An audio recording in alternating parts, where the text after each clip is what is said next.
Welcome back to a Kids Books Read Aloud channel, story time with Little Book Nook. Let's read aloud a Christmas classic by Dr. Seuss, How the Grinch Stole Christmas. Stick around till the end of this Dr. Seuss read aloud and please hit the like button. Every Who down in Whoville liked Christmas a lot. But the Grinch, who lived just north of Whoville, did not. The Grinch hated Christmas, the whole Christmas season. Now, please don't ask why. No one quite knows the reason. It could be his head wasn't screwed on just right. It could be, perhaps, that his shoes were too tight. But I think that the most likely reason of all may have been that his heart was 2 sizes too small. But whatever the reason, his heart or his shoes, he stood there on Christmas Eve hating the Whos, staring down from his cave with a sour, grinchy frown at the warm, lighted windows below in their town. For he knew every Who down in Whoville beneath was busy now hanging a mistletoe wreath. And they're hanging their stockings, he snarled with a sneer. Tomorrow is Christmas. It's practically here. Then he growled, with his Grinch fingers nervously drumming. I must find some way to stop Christmas from coming. For tomorrow, he knew, all the Who girls and boys would wake up bright and early. They'd rush for their toys. And then, oh, the noise. Oh, the noise. Noise, noise, noise. That's one thing he hated. The noise, noise, noise, noise. Then the Whos, young and old, would sit down to a feast. And they'd feast, and they'd feast, and they'd feast, feast, feast, feast. They would feast on Who pudding and rare Who roast beast, which was something the Grinch couldn't stand in the least. And then they'd do something he liked least of all. Every Who down in Whoville, the tall and the small, would stand close together with Christmas bells ringing. They'd stand hand in hand, and the Whos would start singing. They'd sing, and they'd sing, and they'd sing, sing, sing, sing. And the more the Grinch thought of this Who Christmas sing, the more the Grinch thought, I must stop this whole thing.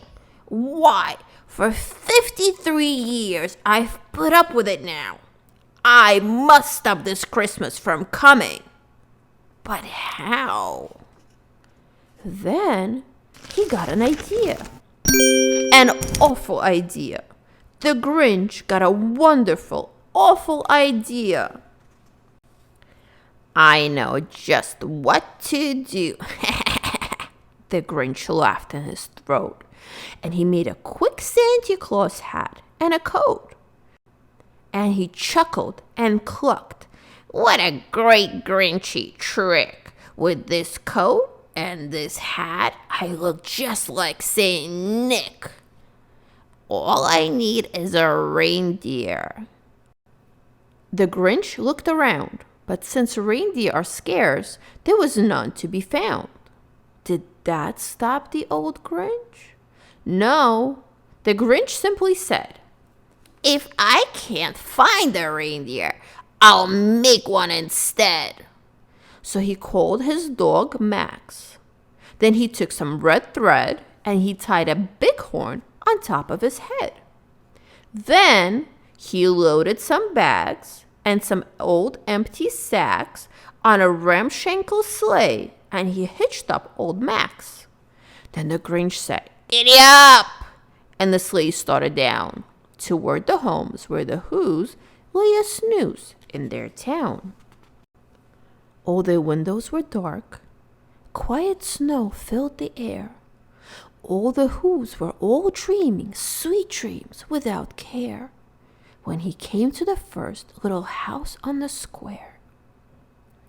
"This is stop number 1, the old Grinchy Klaus hissed as he climbed to the roof, empty bags in his fist.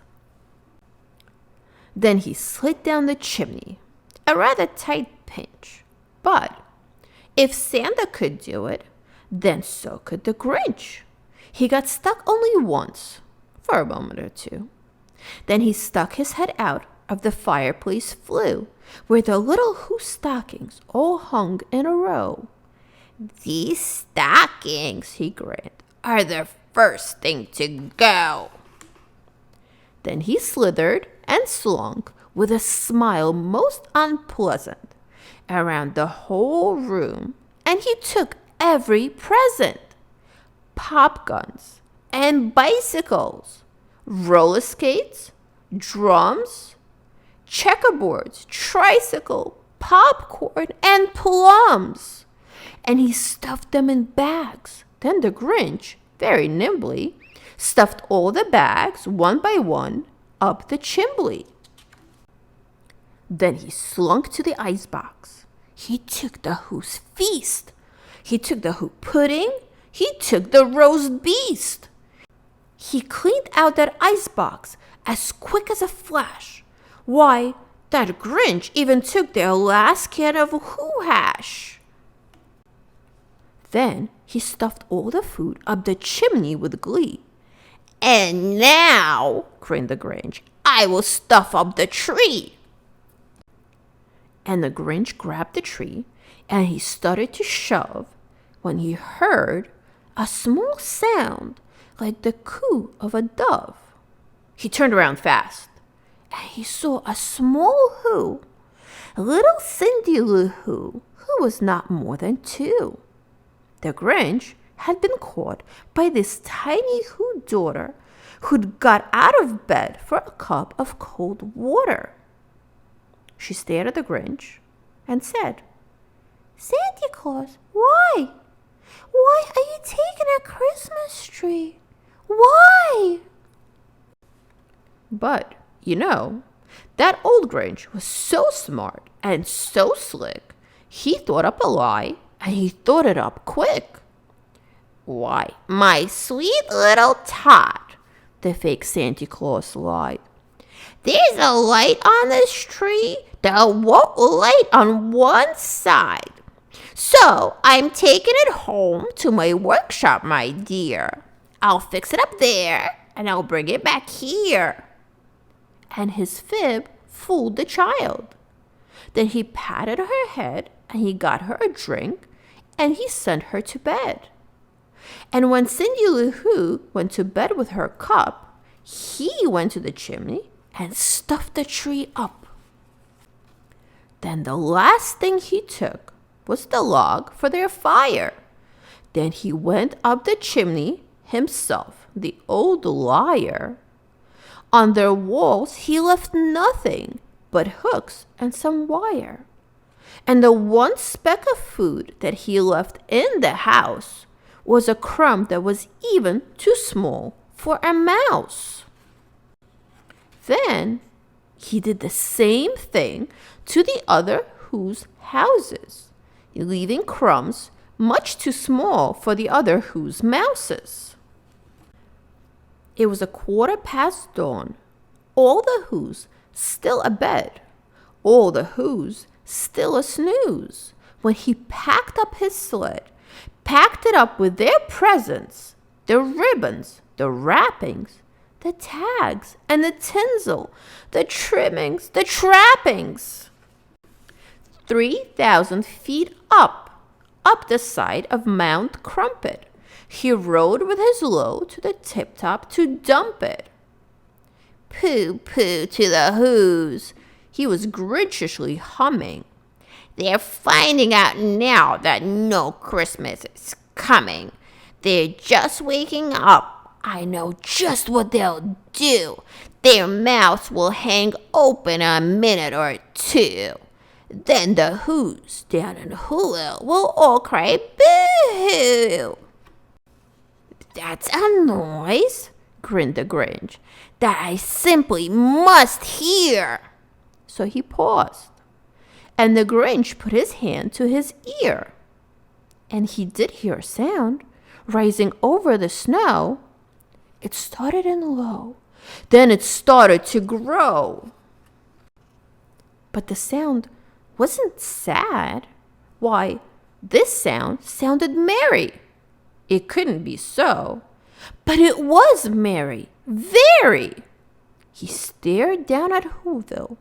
The Grinch popped his eyes. Then he shook. What he saw was a shocking surprise. Every Who down in Whoville, the tall and the small, was singing without any presents at all. He hadn't stopped Christmas from coming. It came. Somehow or other, it came just the same. And the Grinch, with his Grinch feet ice cold in the snow, stood puzzling and puzzling. How could it be so?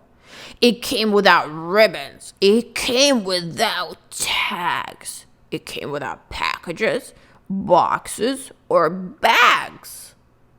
And he puzzled 3 hours till his puzzler was sore.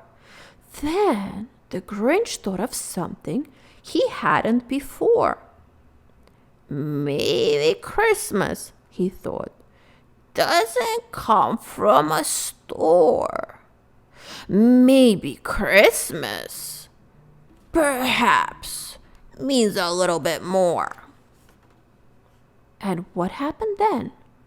Well, in Whoville they say that the Grinch's small heart grew 3 sizes that day.